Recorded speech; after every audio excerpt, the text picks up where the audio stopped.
अरिहंत सुपरमार्केटची धमाकेदार ऑफर. खरेदी करा कमाल, मिळवा बक्षिसे धमाल. ₹2000च्या पुढील खरेदीवर 1 लकी ड्रॉ कुपन मिळवा व जिंका लाखोंची बक्षिसे. आमचा पत्ता अरिहंत सुपरमार्केट, कोल्हेमळा चौक, नारायणगाव. सोबत एक युवा सहकारी आहेत. भाऊ, काय सांगाल, दिवसेंदिवस घटना वाढत चालल्यात, उपाययोजना होत नाही. वाणी साहेब, जर पाहायला गेलं तर आपल्या जुन्नर, आंबेगाव, खेड या परिसरामध्ये बिबट आणि मानव संघर्ष म्हणजे एक आयरणीचा प्रश्न तयार झालेला आहे. आणि शासनाचे फक्त उपाययोजना शांतता करणे, वातावरण फक्त शांत करण्याचा निर्णय, असा ठोस निर्णय आपल्याला तरी पाहायला मिळतो का? आपल्या जुन्नर पट्टा असून, शिरूर असून, आंबेगाव असून, खेड असून, यांना माणूसाचा एखादा मृत्यू झाला का त्यांना आनंद होतो की काय 25-25 लाख रुपये आणून द्यायचे? कशाला पाहिजे हे पैसे आम्हाला? अहो, जर साहेब जनजागृतीच्या नावाखाली तुम्ही आता तुमच्या ज्यांनी पिंजरे गावागावात उपलब्ध होत नाही, मानेचा पट्टा देत आहे, ठीक आहे, तात्पुरतं ते तात्विक आहे, पण त्याच्यावर ठोस निर्णय होणार कधी? तात्पुरती मलमपट्टी उपयोगाची नाही, काय संबंधच नाही. नसबंदी साहेब सांगा बरं, आज नसबंदी केली, मुळात जे आता बिबटे लोकांच्या क्षेत्रामध्ये आहेत, लोकांच्या घराघरात आहेत, नरभक्षक बिबट्यांचं प्रमाण वाढलेलं आहे, हे काय करणार आहे? नसबंदीनी तुम्ही सांगा किती दिवसांनी फरक पडणार? तर तुम्ही पण एक माणूस आहात. आज आपल्या जर पाहायला गेलं तर अलीकडेच बोंबेंची जी घटना घडली, अजून आज हे दुःख लोक अजून सावरत नाही, तर आज आजींचं आज अशी घटना घडते. सुदैवानं आज एवढं सहकार्य फक्त ग्रामीण भागात फक्त लोकच एकमेकाला करतात. शासन तात्पुरते येते, उपाययोजना सांग. काय उपाययोजना केल्या पाहिजे, तुम्ही काय सुचवाल? हे पहा, आता वनताराला आपण म्हणतोय 50 बिबटे इकडून तिकडे न्यायचे, काही उपयोग होणार नाही. काय संबंध? उपयोगच होणार नाही साहेब. वनताराला जर आता माणिकडो, आपल्या सगळ्या क्षेत्रामध्ये माणिकडोला आपण बिबटे ठेवतोय, आज तिथं संख्या 50ची, 54 ऑलरेडी पूर्ण आहे.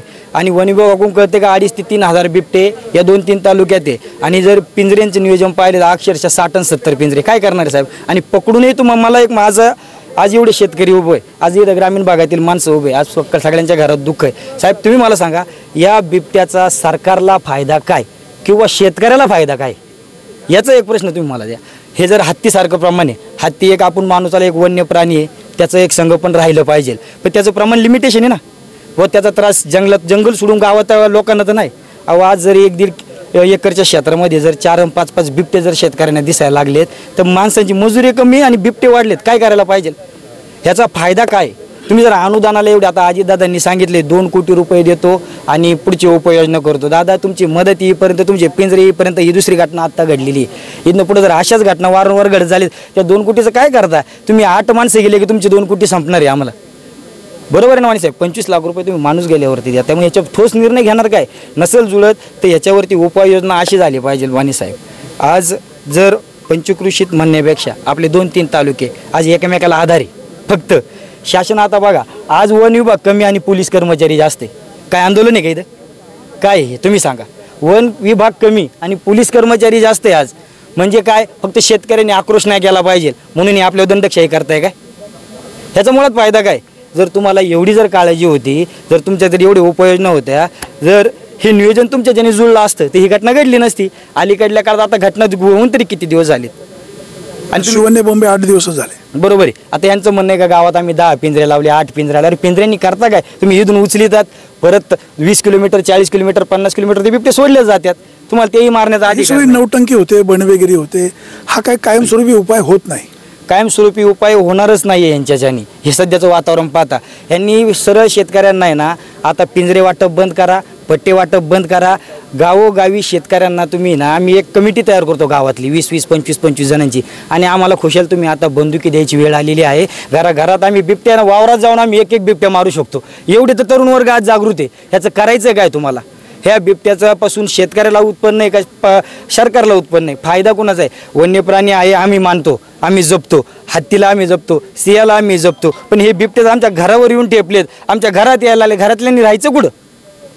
बिबट्या जुन्नर, आंबेगाव, खेड, शिरूर तालुका हॉटस्पॉट बनलेला आहे.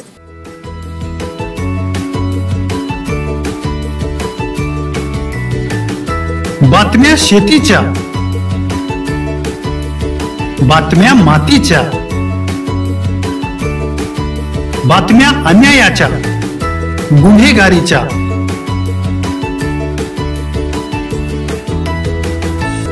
राजकारणाच्या आणि समाजकारणाच्या, शोषणाविरुद्ध बुलंद आवाज, जनसामान्यांच्या हुंकाराची गाज, सत्कार्याला प्रोत्साहन, दुष्कृत्याला अनुशासन, निर्भीड, निस्पृह, सडेतोड, बेधडक आणि रोखटोक म्हणजेच विघ्नहर टाइम्स. शोध बातमीचा, ध्यास सत्याचा. आपलं चॅनल, आपली बातमी. सबस्क्राईब तर कराच, पण बेल आयकॉनवर क्लिक करायलाही विसरू नका.